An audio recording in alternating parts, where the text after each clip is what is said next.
Con motivo de la Guerra Civil de 1936, muchas personas tuvieron que abandonar España para salvar sus vidas y procurarse un futuro que se les negaba en su propia tierra. A lo largo de los libros que desde nuestra asociación vamos a dedicar al tema del exilio que sufrieron los navarros, vamos a plasmar las vicisitudes a las que tuvieron que hacer frente personas de Navarra que tuvieron que dejar atrás todo y lanzarse a lo desconocido, porque a veces lo desconocido es mejor que lo que se conoce demasiado bien. Al escribir este libro, ha primado el carácter divulgativo. No nos hemos planteado un profundo y enmarañado estudio, sino dar a conocer de un modo sencillo a algunos de los navarros que tuvieron que dejar su país porque su apuesta por los valores democráticos ponía sus vidas en grave riesgo. Vamos a dedicar este primer libro a Amado Alonso García y a Manuel García Sesma. Hemos utilizado como introducción un texto del escritor francés Victor Hugo. Mientras uno vive en su país natal, cree que le son indiferentes las calles, que las ventanas, las puertas y los tejados nada significan, que los árboles son como los demás, que las casas cuyo umbral no se traspasa no son inútiles, que el suelo que se pisa es solamente de piedra. Pero cuando se ha abandonado la patria, se conoce que aquellas calles no son queridas, que nos hacen falta aquellas ventanas, aquellas puertas y aquellos techos, que aquellos árboles no son necesarios, que en aquellas casas cuyo umbral no se traspasaba, deseamos entrar todos los días, y que el desterrado dejó en aquel suelo la piedra que pisaba su sangre y su corazón. Hemos dividido el libro en varios capítulos. En el primero hablaremos de una manera general del exilio español. El segundo lo dedicaremos al exilio español en Argentina, para pasar en el tercero a hablar de Amado Alonso. En el cuarto nos referiremos al exilio español en México, para dedicar el quinto capítulo a Manuel García Sesma. Vamos a glosar brevemente a estas dos personalidades navarras. Si desean profundizar más, encontrarán más datos sobre sus vidas en el libro que presentamos. Amado Alonso García nació el 13 de septiembre de 1896 en el seno de una modesta familia navarra, hijo de Clementa García y de Wenceslao Alonso, que se dedicaba a la compra-venta de animales. Este es el cuadro en que Ignacio Zuloaga lo retrató. En los 2 o 3 libros que se han escrito sobre Amado Alonso, leerán que es un cuadro que se ha perdido. No creo que se molestaran mucho en buscarlo, ya que este cuadro es el que les muestro. Amado Alonso tuvo 4 hermanos: Martina, Felisa, José y Valentín. En 1907 ingresó en el seminario de Pamplona, por el deseo de su madre de que fuera sacerdote. En 1912 comenzó el bachillerato en el Instituto de Pamplona y en 1914 se trasladó al de Vitoria, donde consiguió el título de bachiller. Ese año se trasladó a Madrid para estudiar en la Facultad de Filosofía y Letras de la Universidad Central de Madrid. Desde 1917 y más intensamente desde 1920, trabajó en el Centro de Estudios Históricos con Américo Castro y Ramón Menéndez Pidal.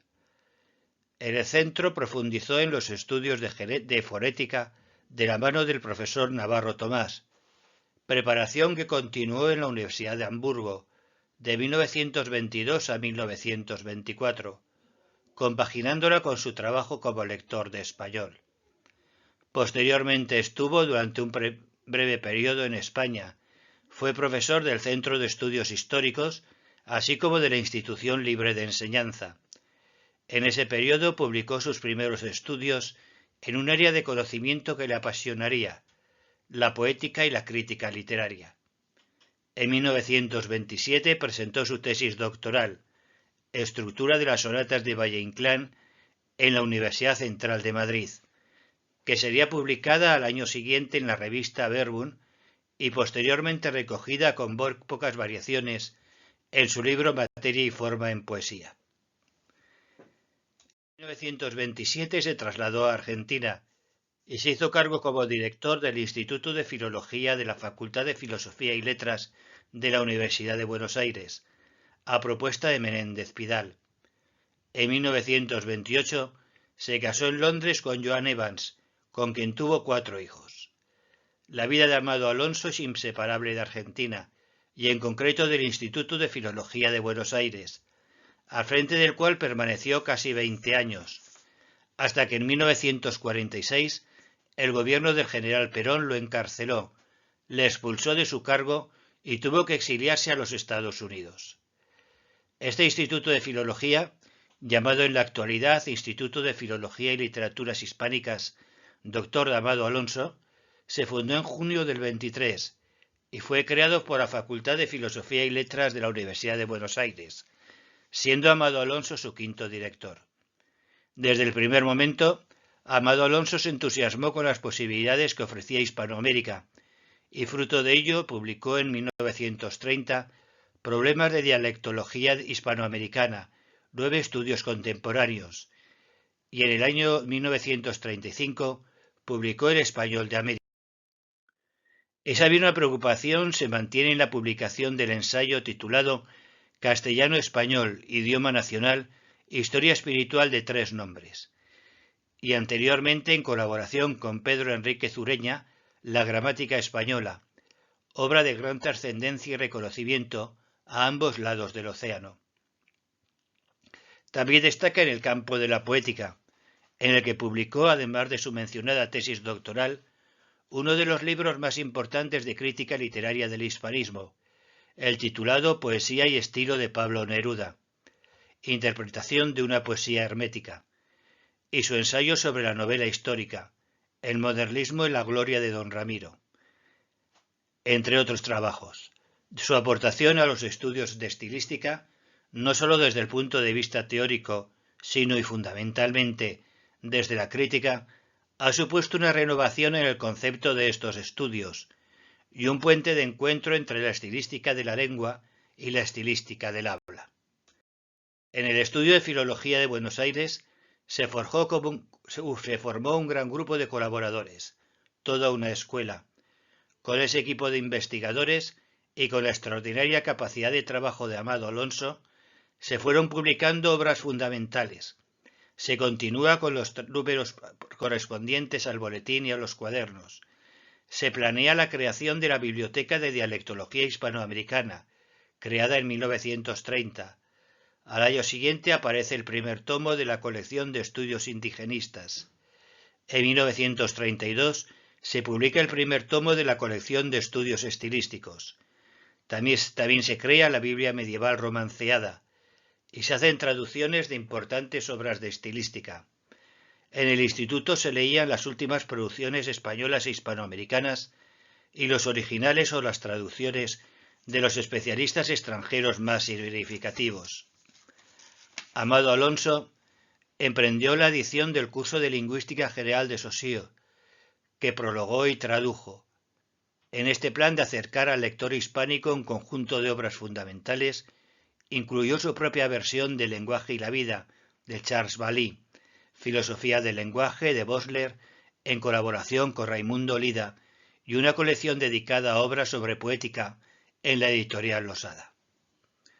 Todo esto, junto a la creación de una revista especializada, da cuenta de la labor desarrollada por aquellos años en el instituto.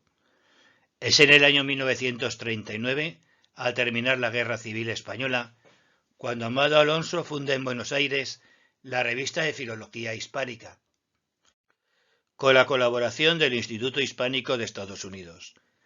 Esta revista, que contó con 8 volúmenes en los que publicará muchos de sus trabajos y que supuso el mantenimiento de la difusión científica que había desarrollado y desarrollaría posteriormente la Revista de Filología Española desde España, se suspendió a raíz de la partida de Amado Alonso hacia la Universidad de Harvard en 1946, pero durante el tiempo de su existencia fue una de las mejores revistas del hispanismo.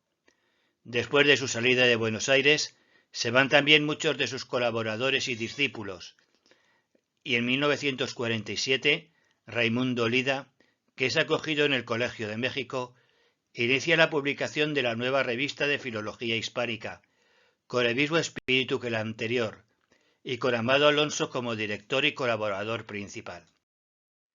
Además de ser un gran profesor y un infatigable investigador, Amado Alonso destacaba también como conferenciante, faceta que cultivó muy ampliamente, recorriendo y tomando contacto con un número muy importante de universidades. Fue profesor visitante en la Universidad de Puerto Rico en el verano del 27, en la Universidad de Chile en enero del 36 y julio del 41. Durante los últimos meses de ese año fue profesor visitante en la Universidad de Chicago y en el primer trimestre del 42 pronunció una serie de conferencias en diversas universidades. El 27 de diciembre del 40 fue elegido por la Asociación Americana de Idiomas Modernos como miembro honorario extranjero en la Universidad de Harvard.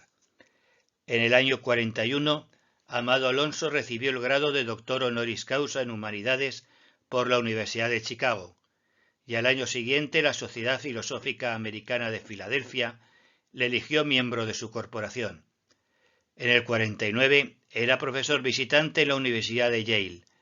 Asimismo, fue miembro correspondiente en la Academia Argentina de las Letras, de Boston, miembro de la Academy of Art and Science de Boston y miembro de la Academia Brasileira de Filología, así como miembro de honor de la Facultad de Filología de la Universidad de Chile. Su relación con las universidades de América del Norte fue creciendo paulatinamente y en el 46 se trasladó como profesor de lengua y literatura a la Universidad de Harvard, en principio para un semestre, dado los problemas universitarios y nacionales por los que estaba atravesando. Ya que en Argentina se le consideró cesante y no se le otorgó la licencia que solicitaba para regresar a ese país, aunque continuó apoyando las investigaciones del Colegio de México y de su revista, en colaboración con Raimundo Lida. Para ello, Amado Alonso es considerado doblemente exiliado, por un lado de España, ya que desde su salida hacia Argentina en 1927 hasta 1947 no regresó a España, salvo en un viaje personal para visitar a sus padres y presentarles a sus hijos. No solo el trabajo universitario, sino también su pensamiento liberal y una España convulsa políticamente, le mantuvieron alejado físicamente de su país, aunque unido profesional y epistolarmente a buena parte de los profesores y escritores exiliados contemporáneos, Rafael Alberti, Francisco Ayala, Salvador Madariaga, Jiménez Asúa, Emilio Prados, Sánchez Albornoz, Sender, Pedro Salinas, entre otros. El apoyo que prestó a los republicanos exiliados provocó que su nombre y su obra fuesen censuradas durante el franquismo. Por otro lado, y dado que incluso llegó a adquirir también la nacionalidad argentina, su salida obligada hacia Estados Unidos de América supuso su segundo exilio. Amado Alonso, ya en Estados Unidos, se instaló en una zona de Arlington, donde tiene su sede la Universidad de Harvard, y encontró en esta universidad unos pocos discípulos muy fieles y entusiastas, Claudio Guillén, Juan Bautista Valle Arce, entre otros. Parece ser que no se sentía cómodo con la lengua inglesa, y tal vez por ello siempre tuvo nostalgia de Argentina, aparte desde luego de la gran nostalgia de España. En la Universidad de Harvard ocupó la cátedra Smith hasta su muerte en el 52. En los últimos años le sobrevino una terrible enfermedad que acabaría con su vida y su obra. Sin embargo, esta quedó dispuesta en los últimos retoques de Amado Alonso. En 1955 se publica en la editorial Gredos y con su hiriente título Materia y forma en poesía, con prólogo de Raimundo Lida, que recoge una selección de trabajos lingüísticos y estilísticos publicados con anterioridad, quedando como albacea lingüístico Rafael Lapesa, quien publicará en Gredos los dos primeros volúmenes del trabajo titulado De la pronunciación medieval a la moderna en castellano.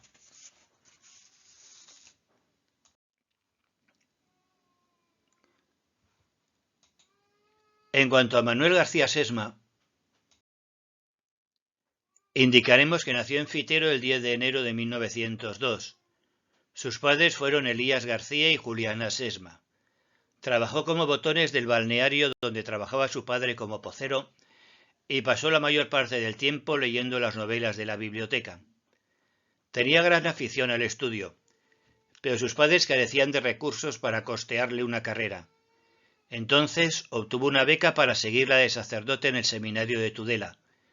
De aquella época data su amistad con José María García La Higuera, obispo y fundador de la Congregación de las Oblatas.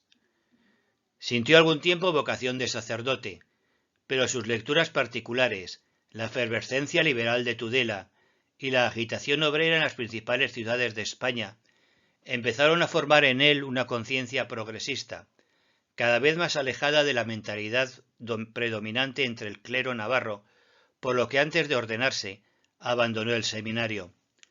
Cuando estudiaba en Tudela, se inició en el periodismo, colaborando en el semanario local El Porvenir Agrícola, pero se enteró el rector y se lo prohibió. Más tarde, al salir del seminario, escribió en el mismo periódico y en el Ribereño Navarro. Colaboró en otros periódicos de Navarra, Logroño, Madrid, Santander, Burgos y ya en Francia en un semanario de Toulouse.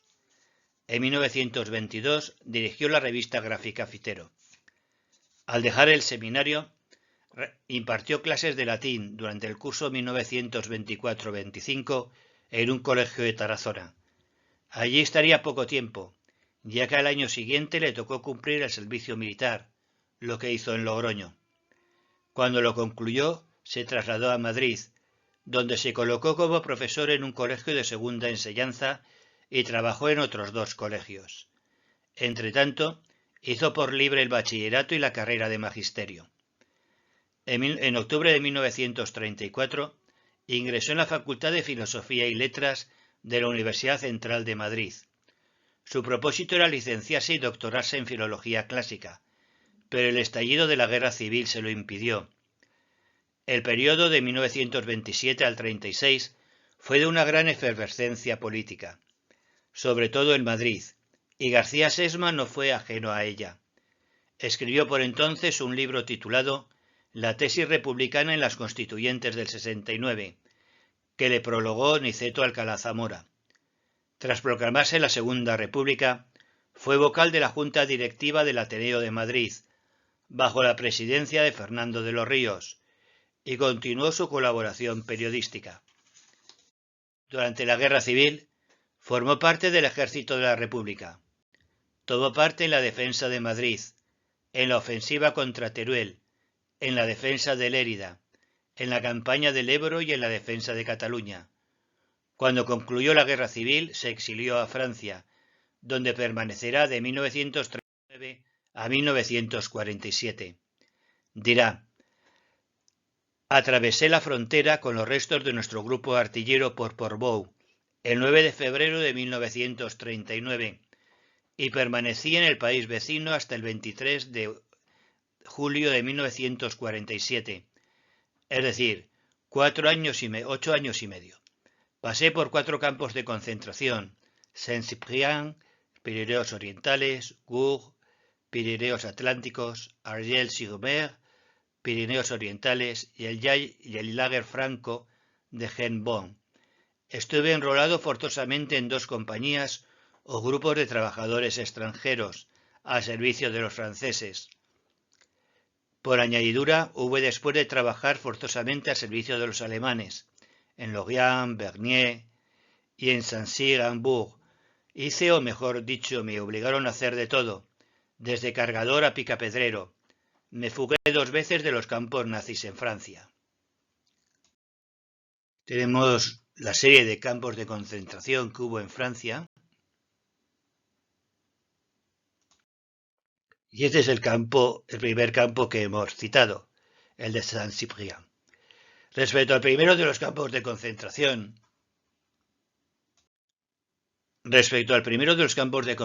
en los que estuvo, el de Saint-Cyprien indica lo siguiente: mi primera y más terrible experiencia fuera del campo de concentración de Saint-Cyprien, en los Pirineos Orientales, en el que ingresé el 9 de febrero de 1939.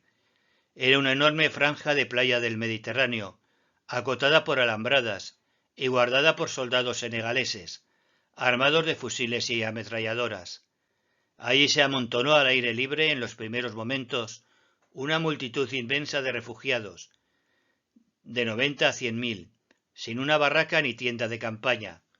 Durante los 3 primeros días no nos dieron de comer ni un pedazo de pan, ni de beber un vaso de agua. Nuestro espacio vital se reducía al de un ataúd, y cuando llovía o soplaba muy fuerte la tramontana, para protegernos, hacíamos grandes hoyos en la arena y nos apretábamos 3 o 4 camaradas debajo de nuestras sucias mantas salvadas de la guerra. Pronto la miseria se apoderó de todos los refugiados, y el primer espectáculo de cada mañana lo constituían el desfile de los muertos durante la noche y la matanza general de los piojos que les invadían y les torturaban. Por las noches todavía había otro espectáculo más alucinante, el de los individuos atacados de disentería, corriendo, resbalando y cayendo en la ancha y larga capa de excrementos de las orillas del mar, que exhalaban un hedor nauseabundo. Por último, la mortandad era espantosa. Fallecieron allí varios cientos de compatriotas, y en un principio los franceses se desembarazaban de los cadáveres, arrojándolos fuera del campo, en una larga y profunda zanja, y cubriéndolos con una capa de cal viva. Más tarde los enterraron en toscos féretros y los inhumaron en un cementerio. Para comer empezaron a darnos una rebanada de pan y algunos trozos de nabos o de apio nadando en un cazo de agua caliente. La solidaridad internacional se volcó en víveres y en ropa a favor de los refugiados, sobre todo antes de la invasión nazi. Pero todo se perdía por el camino, y más de un gendarme se hizo rico. Un sindicato sueco nos envió una vez 2 millones de kilos de mortadela, pero abiertos los botes en Perpiñán, solo aparecieron arena y piedras. El sindicato dio para cada refugiado de los campos un camastro de madera y una colchoneta de paja, pero fueron almacenados en las comandancias francesas y entregados más tarde a los soldados belgas refugiados en Francia. En 1939, alrededor de 2.000 maestros y profesores españoles refugiados. Muchos de ellos estaban repartidos en 10 campos de concentración. La enseñanza que impartían la estudian en el ensayo inédito Apuntes para un ensayo sobre la psicología del campo de concentración. En él, además de describir con maestría el contexto humano de los campos, García Sesma aborda la importancia de la cultura como terapia, muchas veces contra la angustia en esos mismos campos.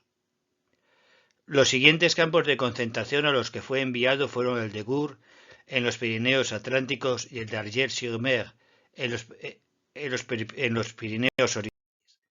Sobre su estancia en estos campos dirá: el 8 de julio de 1939 fui trasladado al campo de Gurs. Estaba bien organizado, sobre todo la parte norte, reservado a los brigadistas internacionales, en la que hicieron paseos y jardines, levantaron estatuas y abrieron cantinas. También había un próspero economato, que el 31 de julio de dicho año acusó un beneficio de 15.000 francos. Por supuesto, también había un barracón de cultura, un hospital general, una banda de música, coros. Su mayor inconveniente era la abundancia de una mala compañía, las ratas.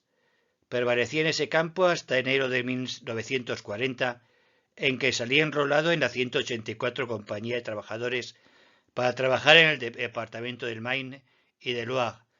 Mis estancias sucesivas en los campos de Saint-Cyprien y Gurs duraron 347 días. Al derrotar los alemanes a los franceses en junio del 40, los jefes y vigilantes galos huyeron, abandonándonos a los españoles a nuestra suerte. Entonces, el capitán y varios compañeros nos encaramamos en el último tren militar que pasó allí, en dirección a Marsella. Nuestro propósito era enrolarlos en el ejército inglés, que estaba reembarcando en aquel puerto, pero al llegar a Burdeos no se permitió al tren seguir adelante. Descubiertos por unos gendarmes que nos registraron, fuimos conducidos a un cuartel de la ciudad, como prisioneros de guerra, y nos internaron en el campo de concentración de Argel-sur-Mer.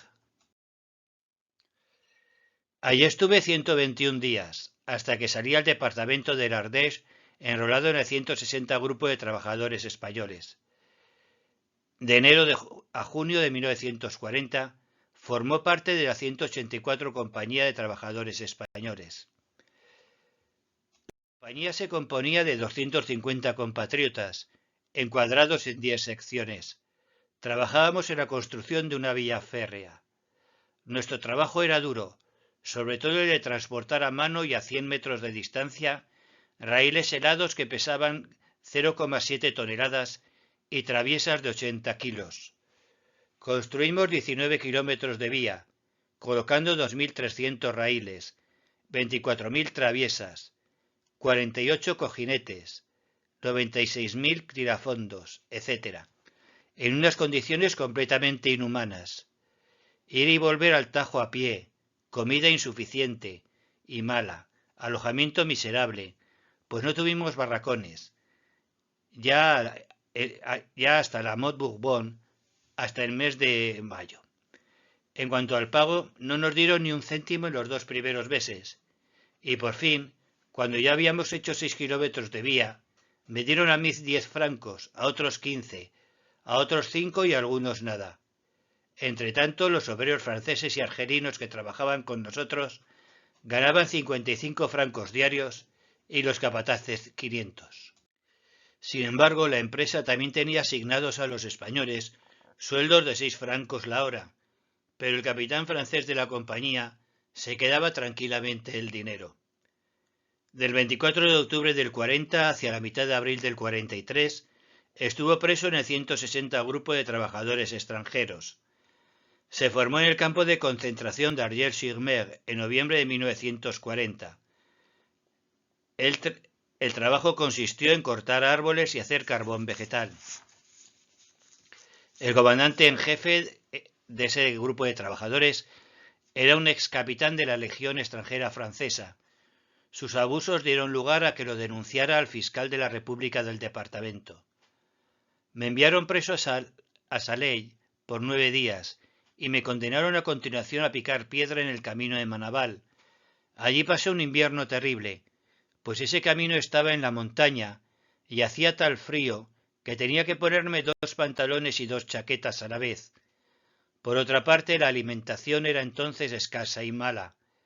Hacia mitad de abril de 1943 se presentó en Saint-Maurice uno de la Gestapo y yo fui deportado a un campo de concentración alemán en la Bretaña. El Lager Franco era un campo de concentración alemán ocupado por refugiados españoles y ubicado en la pequeña ciudad bretona de Hennebonne, y allí fui a parar desde el Ardèche, distante a más de 600 kilómetros. El trabajo de los concentrados en el Lager Franco consistía en mantener y fortificar la base submarina de Lorient, distante unos 15 kilómetros de Hennebonne. El mayor inconveniente de la base de Lorient es que la aviación aliada venía a menudo a bombardearla o a ametrallarla. Una tarde me sorprendió un ametrallamiento cuando estaba encaramado en un andamio exterior, a unos 8 metros de altura. Me salvé de milagro y decidí fugarme cuanto antes.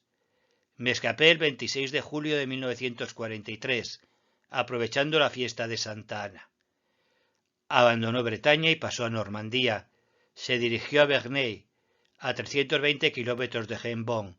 Allí encontró un antiguo compañero de batería en la campaña final de Cataluña. Se alojó en el Lager Bernay, una antigua fábrica de harinas. Comía en su cantina y dormía en el segundo piso, en compañía de una treintena de argelinos. Empezó a trabajar, aunque por pocos días, en la huerta de un castillo en Menval. El 4 de octubre del 43, García Sesma fue enviado a construir en el puerto de Dieppe, distante más de 100 kilómetros, el famoso muro del Atlántico. Su estancia en Dieppe apenas si duró una semana, dedicada a abrir zanjas para trincheras en la costa. De Dieppe me trasladaron el 11 de octubre de 1943 a Neufchâtel-en-Brenne, distante unos 20 kilómetros de Dieppe. Solo trabajamos en Neufchâtel unos pocos días, pasando a continuación a hacer un fortín. La empresa seguía siendo la misma, que nos pagaba un salario semanal neto de 1.152 francos, además de la comida del mediodía. En Esclavel corríamos todavía más peligro que en Lorient, pues hubo día en que no pudimos entrar en el Tajo por la amenaza permanente de la aviación aliada. El 7 de febrero de 1944 me fugué de Buell con la complicidad del alcalde, quien me dio un certificado de buena conducta y me llevó en su coche hasta un puesto de parada de autobuses que iban a Rouen. Allí tomé un tren y tras un recorrido de 300 kilómetros me apeé en Montreuil. Una familia española me indicó que posiblemente hallara trabajo en Saint-Cyr-Hambourg, a pocos kilómetros de Montreuil, y allí me dirigí, sin llegar hasta Meron, encontrando trabajo de peón. Al abandonar los franceses el Saumurrois, quedó en libertad, pero sin trabajo, sin dinero y completamente aislado. Para subsistir se puso a hacer la vendimia con unos campesinos de Saint-Cyr-Hambourg. A continuación trabajó en un aserradero de Brest, luego en Saumur, en la limpieza del colegio de señoritas Yolanda d'Anjou. Precisamente por una nouvelle titulada Una lección en el colegio Yolanda d'Anjou, pasé de oscuro peón y pico y pala de la empresa Pichon et Fiche en el quartier de Pont de Saumur a profesor del colegio clásico moderno y técnico de la misma ciudad. Resulta que entonces se me ocurrió escribir la citada nouvelle y dedicar una copia a Mademoiselle Destournay, directora del colegio de jovencitas, a la que solo conocía de nombre, y el efecto fue fulminante. 3 semanas después, la Universidad de Rennes me nombraba profesor del colegio de chicos. Inmediatamente me di a conocer como escritor en francés. Fui recibido como miembro de la Sociedad de las Letras, Ciencias y Artes del Saumurrois, de la agrupación Turismo y Trabajo, en cuyas asambleas y festivales intervine con diversos escritos. En los diarios La Nueva República de Tours, El Correo del Oeste de Angers, El Oeste de Francia de Rennes, se daba cuenta de mi actividad literaria en aquella época. En Saumur escribí una docena de novelas, 8 ensayos, 7 narraciones y algunos versos. Decide ir a México. Al terminar el curso 46-47, presenté la dimisión y emigré a México, en calidad de refugiado político. Estaba encantado en Saumur, una bonita ciudad de unos 20.000 habitantes, donde era conocido y estimado y ganaba bastante dinero. Pero ¿de qué me servía? Tenía que atenerme al escaso racionamiento de las cartillas de alimentación y ropa, y mi salud estaba ya quebrantadísima por el hambre y las fatigas pasadas en los campos de concentración y las compañías de trabajo. Tenía 45 años y solo pesaba 56 kilos.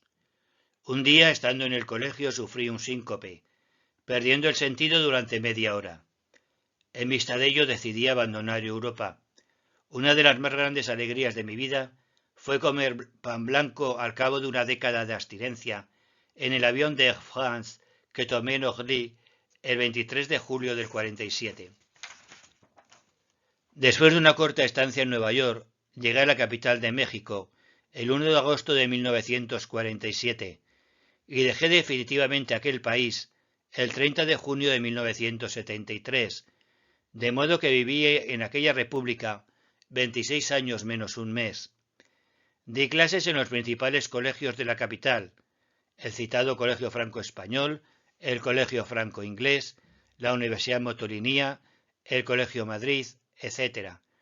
Por otra parte, como dominaba casi todas las asignaturas del bachillerato, durante las vacaciones siempre tuve clases particulares de las asignaturas más diversas: matemáticas, psicología, literatura universal, etc.